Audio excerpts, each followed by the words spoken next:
mission of Fraternity House and Michelle House is to provide caring homes for men and women living with HIV and AIDS who basically have no place else that they could go. We offer 24-hour a day, 7 days a week, housing, meals, clothing, transportation, and all the things that are necessary for them to be able to live their lives with dignity.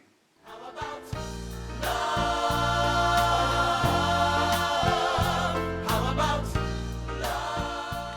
The motto is keeping love alive, and that is on itself may not mean much until you see it it works. Another thing is that we hug. We're very huggy and touchy people, and we hug everybody, and that way we keep love alive. Some of the residents were surprised because they were not expecting to be hugged or touched. How about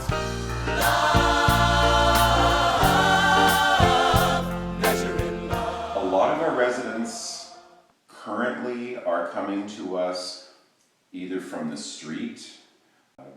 We have taken people out of prison as a condition of their release, that they come to us.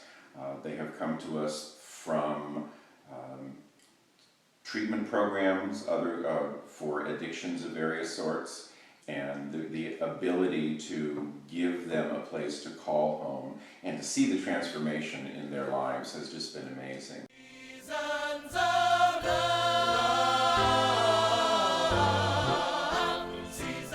I have a lot of wonderful client stories. I think I can share one of them that I'm thinking of is somebody who ended up dying, and while he was here was the only time that his labs were stable, that he was eating. In fact, he would complain to me that he was gaining too much weight. And when he did get sick, what I love about that he was here is that there was somebody to call the ambulance for him and somebody to take care of him in the hospital and to speak for him when he couldn't speak. Had he not found this place, that wouldn't have happened. He was homeless, so he would have died on the streets with nobody speaking to him and nobody being there for him when he died. And so even though that might not, to some people, might not be a success story, because didn't move on, for me it is a success story, because he was loved. At the end of life, he was very, very loved.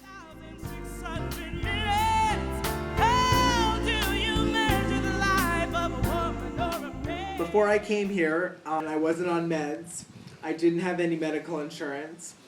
And then I had an attack of encephalitis. The HIV had infected my brain.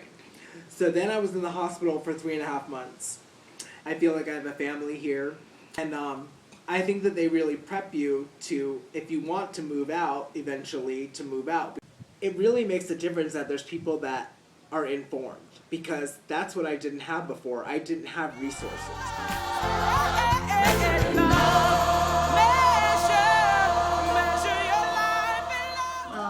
We had a son, Blake, who died of AIDS, and even before he died of AIDS, my husband and I started trying to become educated about the disease and volunteered at different AIDS organizations. Recently, I lost another son, and I was feeling very sunless. I really needed I needed something to do, and I've become like a friend to them, like a grandma or an older mentor, and I've loved every minute of it, and so it's wonderful.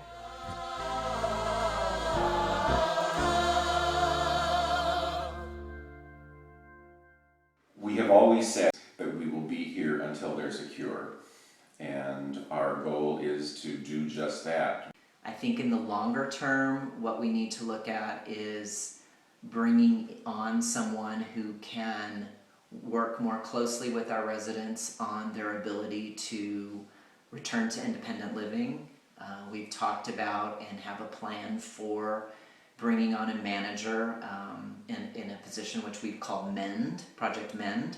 And I think that's something that's very critical to our future and our ability to serve more of the population that needs our services.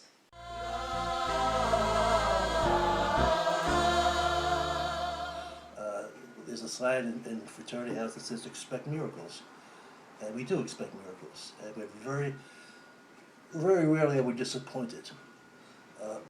Things are happening on a gradual basis, and people are leaving and setting up households elsewhere. And we just think it's wonderful. That's our miracle, our little miracle.